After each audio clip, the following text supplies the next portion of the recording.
potent advice, and inspiration from real self-made millionaires. Welcome to The Eventual Millionaire with your host, Jamie Masters. Welcome to Eventual Millionaire. I am Jamie Masters, and today on the show we have David Perry. Now he runs Carro.com, which is a brand new e-commerce. I'm really excited to talk to him about that, but he was also in the video game industry and even sold his last company to Sony PlayStation. Thanks so much for coming on the show today. Thanks for inviting me. I love it when I see somebody who's been steeped in an industry for so long switch. So first, let's talk about the video game type of company that you had sold to PlayStation. Plus, you've had many decades of experience in that. Tell me a little bit more about that first. Yeah, I spent, it's funny because my first computer was it was called the Sinclair ZX81. It was like a black and white computer. And so I was there from when graphics were just sort of blobs, and I didn't need any art skills, and the music was beeps, so I didn't need any music skills. But boy, has the video game industry moved on. What I learned from that space was that if I just made a game, like let's say I make a game called Jumpy Boy, nobody cares. And then if I make something with a license on it, like one of the first games I did was the Teenage Mutant Ninja Turtles, suddenly you're number one in the charts. So branding and licensing and the power of that is quite shocking, and it can have a huge impact on your career. And so once you get known for doing that, I ended up doing the Terminator and the Matrix and Aladdin for Disney and all kinds of different games. But as you know, the video game industry for me was so fun because I got to watch the whole industry grow. I used to walk into meetings in Hollywood, and there'd be a bunch of old tired executives there who had never played video games, had no interest at all. To them, this was just like a coffee cup deal they were negotiating. But as directors have now sort of got control, and as all the executives have changed out, they all have grown up playing video games, and we're welcome everywhere. The music industry loves video games, the sports industry, everywhere you go, you're welcome now.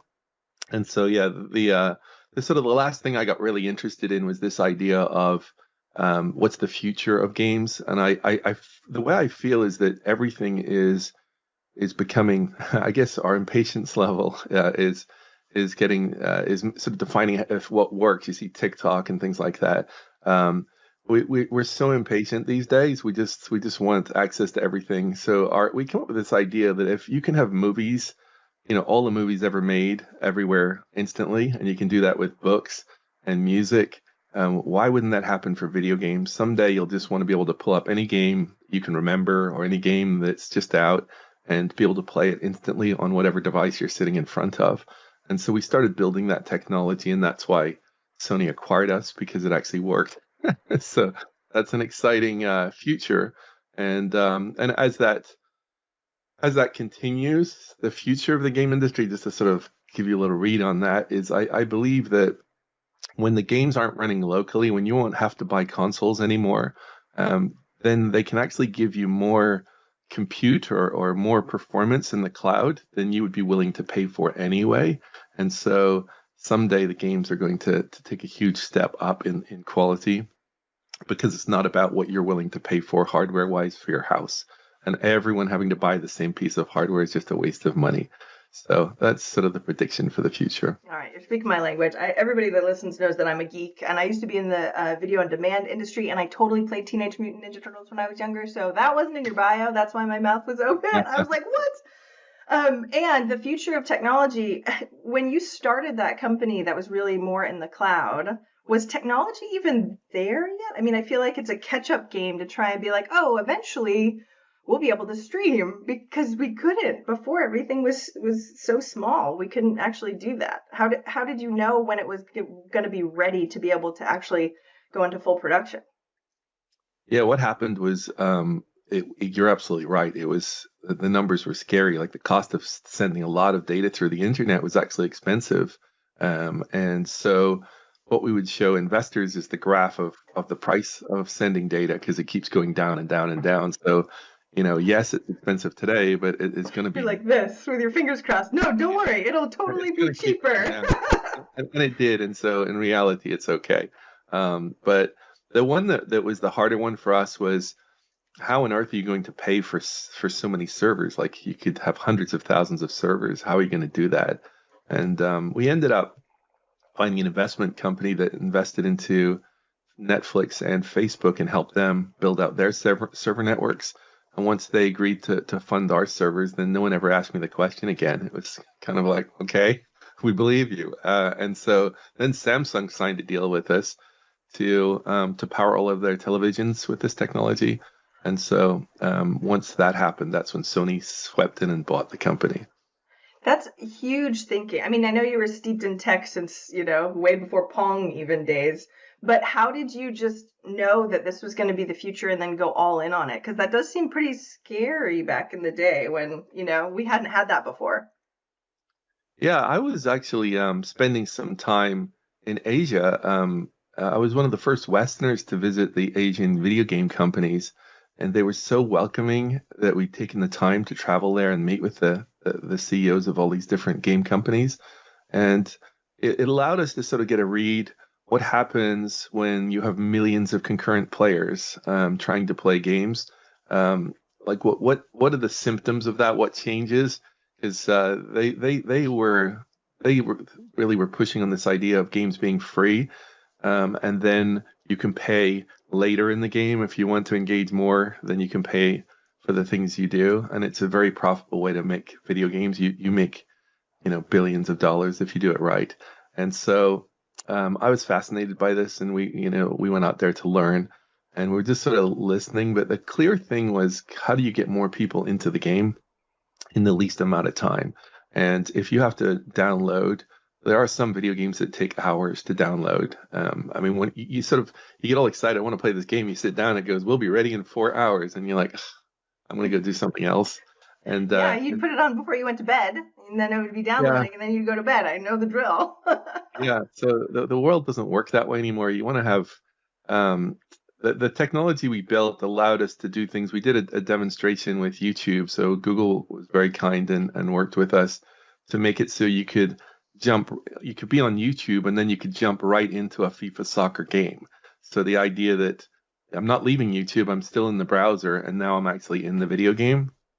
That's the way I think it needs to work. So imagine you're on YouTube and you're watching somebody playing a game, and then you can just click and be in the game. There's no reason why you can't do that today. My attention span, so my ADD would just I'd just be playing games all day, all day long. Though, I mean, it's true. Do you worry about that, like the future? I know you were saying TikTok, our attention spans are getting kind of ridiculously sad. I have teenagers, and so how do you feel about that? Because I love the future of technology, and it's so exciting what we can do. But there's also some detrimental brain stuff. So we've heard anyway. Well, you know what? It's probably my best advice is if you want to work in any of these spaces, go get some teenagers. Right? It's almost the prescription. If you want to understand, get some teenagers and just watch how they interact with things. Like my daughter's just like, come on, what's happening? And it's like, give the computer a minute, because she just keeps tapping the button. Okay. Why is it not responding? They have no patience. And so it's fascinating. And so that sort of changes your perspective on things when you start to, why does TikTok work? Well, it's actually technically very difficult to do what TikTok does, to serve video at that performance that quickly, just instantaneously. Seriously. I know. I know. Yeah. Jeez. Yeah, it's quite a challenging thing to do. On the other hand, to make it so that it's intelligently giving everyone their own feed is another whole thing. And it works very well. And the engagement is incredibly high. So I don't think that's going away. I think if anything, that's going to continue and become. It's funny. I watch people make a video, and the video is 3 minutes long, and if you watch a teenager, they're done within 15 seconds. They're like, get to the point. It's insane. Like my friends had a viral video way back in the day. It was called EP Bird, and they did Diet Coke and Mentos, and it was like, and so we did all this research, and it was like, oh, average watch times for music videos are like 5-6 minutes back in the day. Now we're like, if we can last 8 seconds, like that's amazing. It's kind of sad that our attention span, like we always need that. But I mean, the good thing for the video game industry is that that's perfect for it, right? We're engaged in it and it works really well. You're doing something completely different now like, how did you go from your knowledge base and everything having to do with that? And it sounds like you're excited over the future of that space to completely switching industries, quote unquote. Well, actually, the thing was that I technically retired. So I built the coolest man cave that probably exists with metalworking and woodworking, CNC, 3D printing, photo studio. I mean, it was just glorious. And I imagine this place is fully decked out. And and I'm ready to start. And one of the first things I was doing was photography. And I found that no one really cared about my photography until I got some social media influencers in there. And once I started taking pictures of them, then people would sort of freak out and go, "My God, it's blah blah blah, and I love this person, and will you introduce them to me? I want to marry them." And I could feel the difference. And so these would be friends of my daughter, and I would notice, in my room right now, I have 15 million followers worth of influencers. And I didn't really have any perspective on 15 million people until I went to an Ed Sheeran concert at the Rose Bowl. And I looked around and there's about 60,000 people, and they seem like ants when you're looking at 60,000 people. And you go, wait, there's 15 million worth of followers that they speak to every day, not, a concert once in a blue moon. Every day they're talking to 15 million people. And so, I asked them what's that like, and they said, the problem that they have is their dream would be to work with the brands that they like, and not just random people that are constantly trying to get them to sell stuff to their audience. And so that caused me to, start thinking about it. I was finding it, and I was also buying a lot of equipment for my workshop. So I ended up, some photographer would be, "This is the best light ever." I would buy the light, and then it'd be like, "He's right, that's a great light," And so I was getting influenced, and I was feeling the value of the influence. And so you can imagine that's all sort of going around in my head. And then I get asked to help teach some kids, some high school kids, about investing, and I'm the investor. So I'm going to be in a room with a bunch of high school kids, and they're going to be pitching and stuff like that. But there's also going to be an entrepreneur there, and he's going to be coming from the other perspective. Turns out he's working on influencer marketing, staring at each other, and I'm like, this is really interesting. I got to learn more. So we met afterwards. We got on a whiteboard for a huge whiteboard session, and then then he said, "Would you like to be the CEO?" And then I joined his company. And that's where I am today. So we dove into this idea of, can we help you work out who your authentic influencers are, the people who actually like your brand, and then make it easy for you to interact with those people. So we built some technology on Shopify. It's called Carro, and Carro, Carro, basically allows you to sort of work out who those influencers are, and then connect with them and let them. We have a really cool tech that you can let them shop for free. And what that's quite exciting for them. Imagine they're buying your products, and then they get a message saying, "Hey, we love what you do. Please stop buying our products. Here's a link, and you can shop for free." The response is, "Oh my God, I love your brand." Really? Like, you love me, I love you. This is perfect.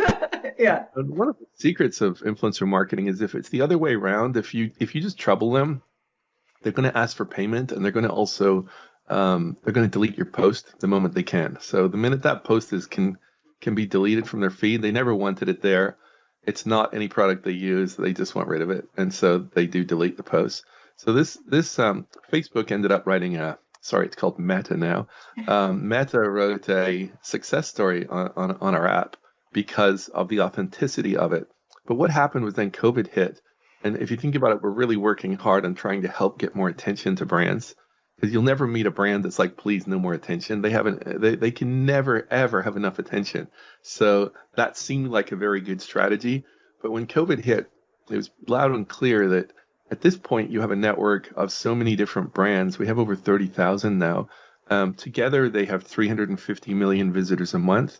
And so if they were going to pay Google or Facebook for clicks, is there any way we could get them to sort of share traffic? And our thought process went along the lines of, if this was an organism with 350 million people hitting it every month, can you push your products into someone else's traffic? So I make helmets, you make bicycles. Maybe we can work together, and I'll put my helmets into your bicycle traffic. And if you like, I'll sell your bikes. Up to you. but let's work together. And by doing so, this helmet company suddenly gets orders that they weren't getting before. And so we being technology people, we just do it all digitally, so that it's virtual inventory, virtual warehousing. There's no need to actually try to guess what helmets are going to sell anymore. In the old days, you would look at all these helmets and go, I think I'll go with the gold one and the one with lemons on it. How do you know those are the ones that are going to sell? You don't. And what sizes are you going to buy? And how many are you going to put in your warehouse? And then you have to freight them to a warehouse. People have to touch them, storing them on shelves, insuring them, etc., and then shipping them. So the idea being, why not leave them with the manufacturer? And whenever you sold the helmet, they will ship it, which means that the helmet only moved once and it only moves when it's sold, which leaves more margin for both sides to share.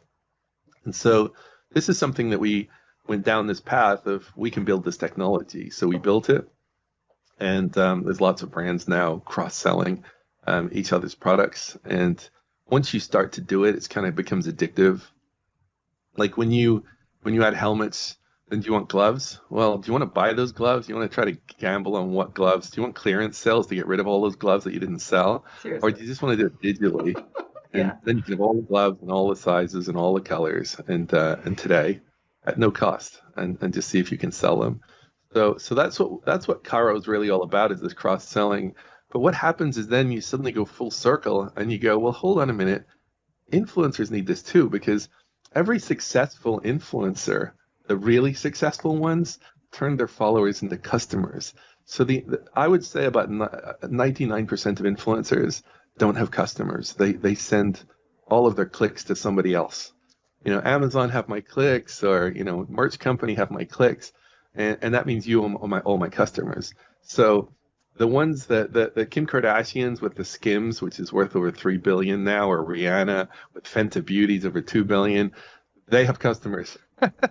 They want customers bad, and they build customer databases, and they understand their customers, and they reach out to them. You can remarket your customers for future deals. Like, people want to work with you because you have so many customers. The followers is exciting and it's great, but there's a lot of people with followers. There's very few people with customers, and so I think that's really going to be the future of e-commerce for these people. And why it really matters is, at the end of the day, it's down to the dollars and cents. Amazon actually publishes what they pay. They pay 3 to 5% for the vast majority of the categories that influencers influence, and they keep the customer. So in this scenario, if an influencer pays $30 to Shopify, they now have their own Shopify store, and they can either build it themselves or have somebody build it for them. But the net result is they're now able to store and handle and own the customers, and they get the retailer cut. So they don't get no more affiliate fees, no more codes that you have to have everyone typing in to try to get you your payment.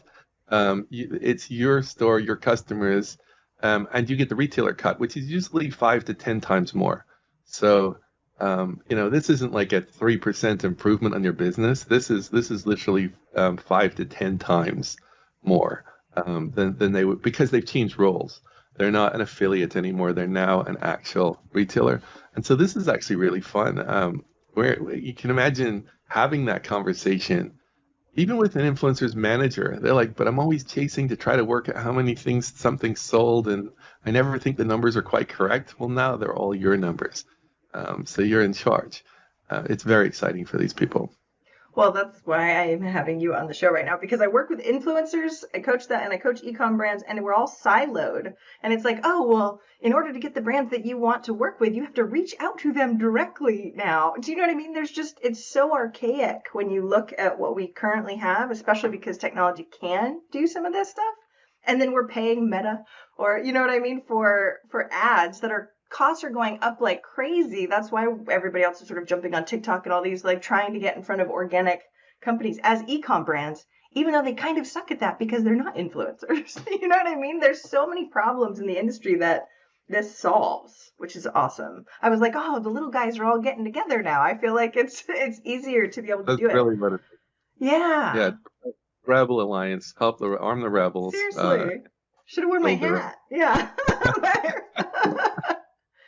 But how are you seeing it? Because this is sort of a new. You're used to new spaces. I totally get that. But for everybody who's not used to being, a futurist or whatever you're calling yourself, I'm making that up. It sounds like you're a futurist, looking toward the future and trying to solve problems on a bigger scale. How do you dive into something like this? Because you guys have 30,000 brands already on it. That seems like a hard thing to do, even just to get one side of the equation, let alone both sides with the influencers too.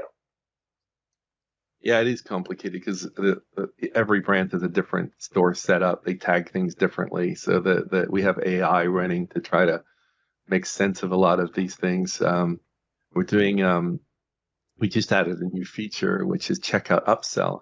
So our tagline for the company is sell more together, which means that we have to do everything from that perspective. So if you say, well, but recommendation systems have been around forever, yeah, they have, and they all do the same thing, which is to look into your store and recommend your stuff. So would you like some coffee with your coffee if that's all I'm selling? That's not the best upsell ever. Or if I'm buying an electric toothbrush, why don't you buy our electric shaver with our electric toothbrush? That's not a great upsell. That's not going to convert. So because we have all the data, we're able to really understand what would convert. And we also have really cool brands. So we have Kendall Jenner's Moon Oral Care, which is, she has toothpaste and things like that. So if you put Kendall Jenner's toothpaste with an electric toothbrush, that's the highest converting thing you can put with an electric toothbrush. So it's up to you. You want to put the shaver, please do. It's your checkout. But if you want us to power it, we have an insight as a network that no individual brand has. So therefore, it would be impossible for them to do this. So that's why we can really help. And the idea for the company is to be just technology for these people, wiring it all together. But I want to be crystal clear. We don't own any products or anything like that. We're not building any brands. It's a bit like, Uber doesn't own any cars, or Airbnb doesn't own the apartments, or eBay doesn't own the products getting sold on the network. It's a technology to enable commerce.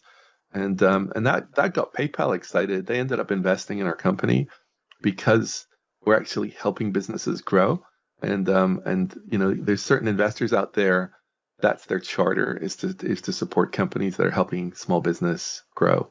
And so this is actually kind of a fun project to be involved in. But one point that you just talked about was, the way I like to think is, if you want to disrupt something, you don't have to be a futurist. You don't have to have any sort of crazy insights. The trick is to sit there and say, how would I beat that company? So if you want to say, choose any company, how would I beat it? Then once you've thought of how to beat it, then say, how would I beat that? And then once you've thought of that, how would I beat that, until you've got nothing left? If you start heading that direction, you'll seem like you're a futurist. That is technically problem solving for the future. So yeah, that's amazing. Yeah, well, the way I describe it is, I describe it as the game industry. The whole game industry is on a train. Imagine they're all in the same train. That's the game industry train. And some people miss the train, and they're running down the tracks. Someday, hopefully, they'll get to be in the game industry. And then there's people who are trying to think forward, like what's next. And they usually think of small incremental things. So I call it like going to the next station. They're at one station ahead. So then you just keep going. What's the next thing? What's the next thing? What's the next thing? And that's the easy way in any business. And if you're like, well, I need a filter for that, well, save people time. That's the most valuable thing. In video games, there's a lot of people selling things in the games now, and some developers will build 20,000 items for you to buy, everything in every color and every size. And it turns out the thing that sells the most out of all of that is the thing that saves the most time. So it's like I'm walking, so my point is, I can sell you all these different colors of armor, or I noticed that you're walking a lot. Would you like to buy a horse? Yeah, holding the button for a real long time is real annoying. Yeah, exactly. Give me all my armor and pick the horse, right? It's because I need to get around faster. And so that's one of the secrets, is to understand people are happy to pay money to save time. You see that even with valet parking or anything at all. Like there's so many examples out there where people will pay more if they can save time. And in the game world, that can save days, or in certain games, maybe weeks, if you can speed things up. So the value is immense there. I love this. Now, you already had a business network, though, right? You got PayPal to invest in you, but you've had a lot of successes beforehand. For somebody that might not have your amazing network started at the beginning of an industry, how does someone get into something like this and be able to do something as big as you're doing without necessarily knowing all the people? Well, I have this weird thing where I usually find myself already doing it. I don't actually sit there and go, shall I, shan't I? What should I do? Like when with the last company, I needed to learn about the cloud and servers and transit deals and all that. I didn't know anything about it. So I went on Wikipedia. I searched the top internet companies and I called all of them. Only 6 at the time that were major. And most of them didn't return my call. But one did, that actually mattered. And they said to me, that this sales guy gets on the call. I think they thought they were going to sell me service. And I said to him, can you give me a map of the United States that shows the speed of your network? And he's like, what do you mean? And I go, I know that the wires aren't all in straight lines from your data center. So I want to understand, like, it's going to look like some weird kidney shape around your data centers. Like, how fast can you serve data? And he goes, it would be so amazing if I had that. That would be so valuable. It would help me do my sales job so much better. And I said to him, well, would you like us to make that for you? And he said, would you be willing to talk to our, executive management about that? Because that would be amazing. So I flew out to St. Louis, met with the CEO of the network, and I pitched him and I said, we'll build this for you. And so he said, okay, you can use all of our data centers for free. And that was how we started. Okay, so thank you for that, because everyone's like, he Wikipedia randomly called and ended up selling the company. Yeah, that's no money. Really, really impressive. And it was just because you had a need that they really needed and you could, capitalize on that, right? Were you also really good at sales? Because turning a salesperson around is interesting. No, it's just listening. So it's something I'm not good at and I need to do it more. It's just listen. Like when you get on a call with people, instead of diving into your pitch, have a listen and see what they are looking for. And then your pitch goes that direction and it saves so much time. It just saves so much time because in this scenario, that was a need that they clearly identified. So I'm like, let me see if I can help you with that. And that was really unfair competition. Trying to compete with us when we had a major tier 1 network giving us full access to the network for free, that was a game changer. So this is, the point is that you kind of just need to get on with it. And I think one of the other things is to work out what it is that you actually like to do. I think that's important. There's I used to go to the TED conferences, and there was this dude. His name was Sir Ken Robinson. Sadly, he's passed away, but he was respected as the #1 speaker at TED. He was just the guy. And you should look up his talks and standing ovations. I got to meet him once just by accident. I walked into a party and he was there. And I said to him, like, I was there the day you gave your speech, and he talked, my God, that changed my whole life. But what he talked about was something called your element, and how there's something you're built. You as a human being, you don't know it, but your DNA is built to do something. And what happens is when you work it out, it's something that you actually enjoy so much, you would do it for free. And that makes you dangerous because now other people who have to be paid to do that thing, they have a problem because you're going to be all over them like a rash because you're doing it for free. You're up thinking about it at night. You're super passionate about it. You care, and that's the hard part. Is you have to find your element. And it's funny because he said to me that the #1 question I got after his speech, he wrote this book, The Element, which I thought was funny. The #1 question was, how do I find my element? And so he wrote another book on how to find your element. And that's something I would highly recommend people think about. If you haven't found it yet, if you haven't found something, for me, it's clearly technology and I go down the rabbit hole on things because I find it really interesting. The whole influencer thing, now e-commerce. I mean, what am I doing in e-commerce, for goodness sake? I'm a video game person, but I look at the space and I see opportunity in so many different dimensions. And I mean, so many. I could start 50 companies in this space, and I find it fascinating. So, um, it's also cool when you have teenagers because they get it too. So they have opinions about this. They're interested. This is a good brand. That's not a good brand. And it's kind of, if anything, it's been, I think, very interesting as well because my family's more involved because they're interested in this versus transit deals for cloud gaming. Not so They're like, cool, Don. For sure. Yeah. Okay, good. Keep going. not so interesting. But it's so that's something as well. Just follow your passion, whatever you're really into. It does. You actually are dangerous if you do that. Okay, I have so many questions when it comes to that. Number one, finding your element. Doesn't it seem sort of ever evolving though, especially for people that have lots of different quote unquote passions? Is finding your element problem solving for a lot of people? Do you know what I mean? Like it's exciting to problem solve, and I find a lot of business owners are like, "Ooh, I just like going down this path." How do you define your element specifically? It's funny because I one day sat in my office going, "What is my element? Like, what is it?" And I realized what it is learning. And that might seem boring. Oh, I just like learning.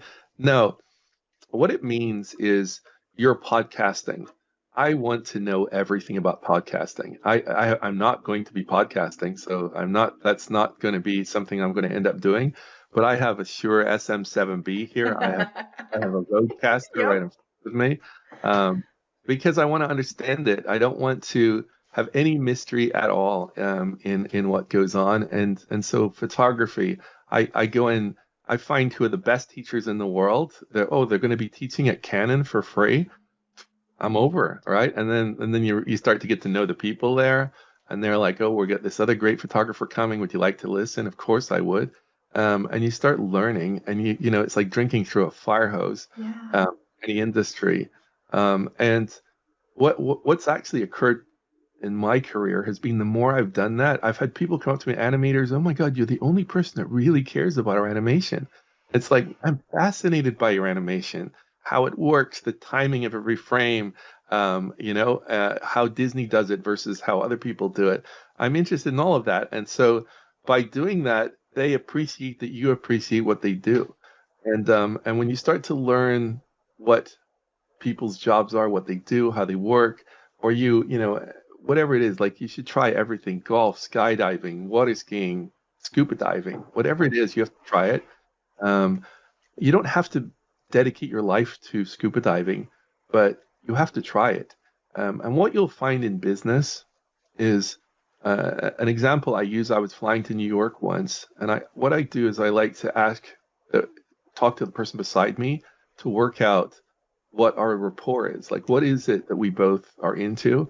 And if you've been trying a lot of stuff and learning about a lot of stuff, you'll be able to survive a conversation on just about any subject. And so I turned to this guy on this flight to New York, and we're like, so what do you do? And he says, I import iron ore into the United States. And I thought to myself, dude, you've got me. I have nothing on ore. I've got nothing. I'm literally sitting there going, I got nothing. And so he's playing a little handheld game, and it was a tennis game. And I said to him, "Oh, I know the people that made that tennis game." And he said, "Oh, I invested in this game." And so suddenly you have rapport, right? We're suddenly talking. Like now there's a connection there, and we're talking, talking, talking. And then he's like, "I'm going to go and see you two in Madison Square Garden when we get to New York. Would you like to join me?" And so I'm like, okay. I had no idea how wealthy people who import ore are, but he had the entire row of seats to himself. And so imagine the two of us with a row of seats just watching U2. And it was fascinating. And so I was sitting in the U2 concert going, if I hadn't turned to this guy and said hi, right, then this would not be happening. So that is the more you do, the more you'll have the confidence to just talk to anybody. So I'm not like this super confident person at all. I'm I grew up in Northern Ireland in the countryside in a little cottage. So, but over time, I've learned that if you really absorb, so when I give a speech now, I'll actually I'll literally be talking to the sound guys about which microphones and whatever, and they're like, nobody asked them. Like, what are you doing? Like, this is not a conversation we have with anybody. So to me, that's really, really, really important. I'm laughing so much from the side because I joke that I want to know everything, and I don't know that I've met anybody that asks as many questions to random people as I do than you, because I also talk to the sound people and ask them what their stuff is just for fun, because I'm curious, and curiosity leads me in different ways where I'm like, I do want to know everything. Not that I'll use it or remember it because, getting older, but it's so fun. It's a fun path to be on. How do you pick though? So like you have this wide plethora of all of these things. And if you didn't sit next to the entrepreneur that was in influencer marketing, would you be in this company right now? No, I wouldn't. That's what's interesting about it. The world.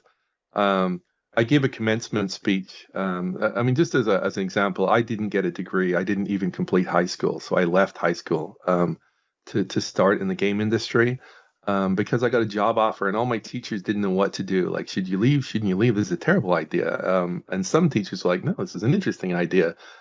So I ended up having to make a decision. Do I go? Don't I go? And I had to actually move to England to take that job.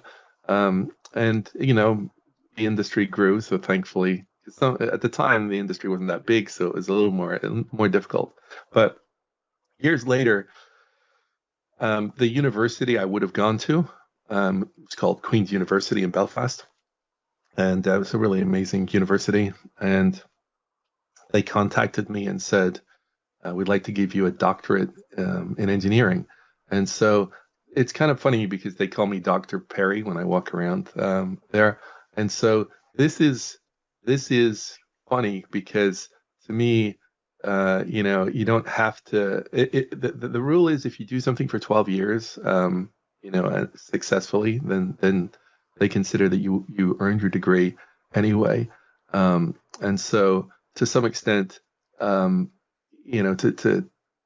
be able to find an industry that is something that you care passionately about, and then for it to pay off in all kinds of different ways, is really quite interesting. I like the way that went.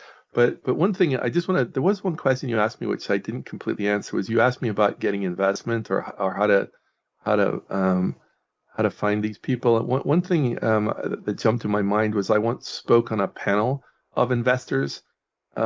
Imagine I'm sitting at a game industry event with a panel of investors, and I said to the audience, I think I know what investors are looking for. I think I know what these guys actually want.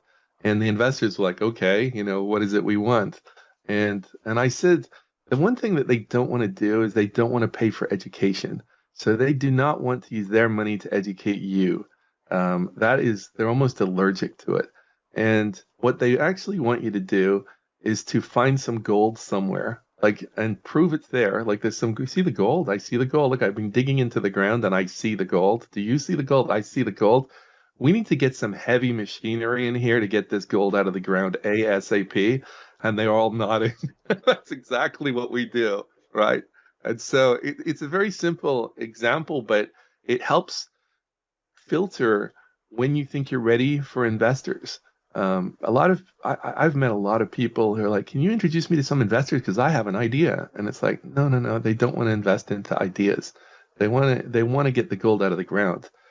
So it's your job to do the prospecting. It's their job to get it out of the ground. And so, and other things that people will pitch me, they'll say, okay, what do you think of this idea? And I'm like, it's okay, and then they'll go, what about this one? And it's like, okay, and then what about this one? And they got 50 ideas.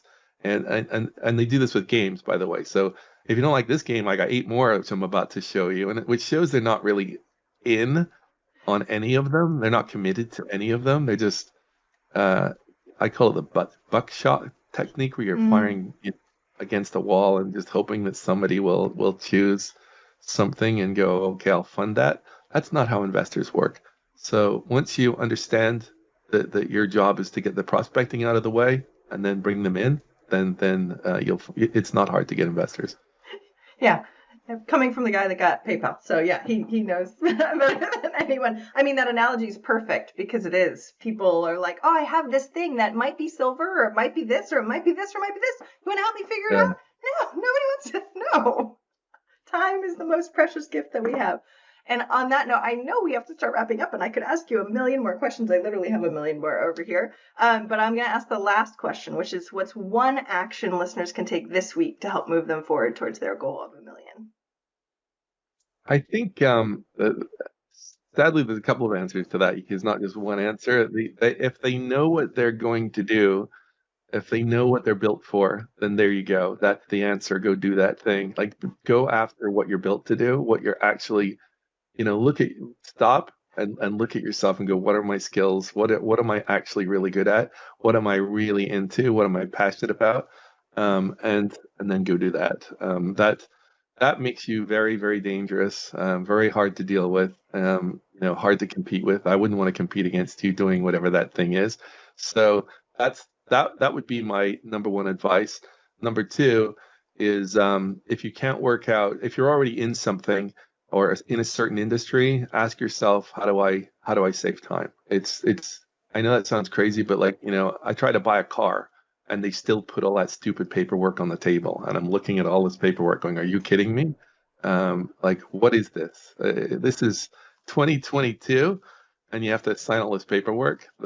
Everything can be improved. So, just put those glasses on and go disrupt something. There's there's endless opportunities. I love it. I'm going to have my kid go listen to this interview too, just so you know. I don't know that I've ever made my son listen to an interview, but I'm totally going to have him listen to this. Tell everybody where they can find more about you and how they sign up for Get Carro. So for Carro, if you have a Shopify store or if you know somebody who runs an online business on Shopify, if they go to getcarro, GETCARRO.com, and if they mention this podcast, then they will get super VIP support. And make sure they ask for support. So don't have them just try to work it all out themselves. That they will go much faster if they reach out to us, and we will give them all the support they need. Thank you. Now I'm going to go tell my clients that, so they'll listen to this too. Thanks. Thank you so much for coming on the show today. No problem. Thank you so much. This is fun. If you enjoy this show, I would really appreciate your wonderful words of feedback. Go leave me a review. I would love a rating, whatever you can do in the time that you've got. I would so appreciate it.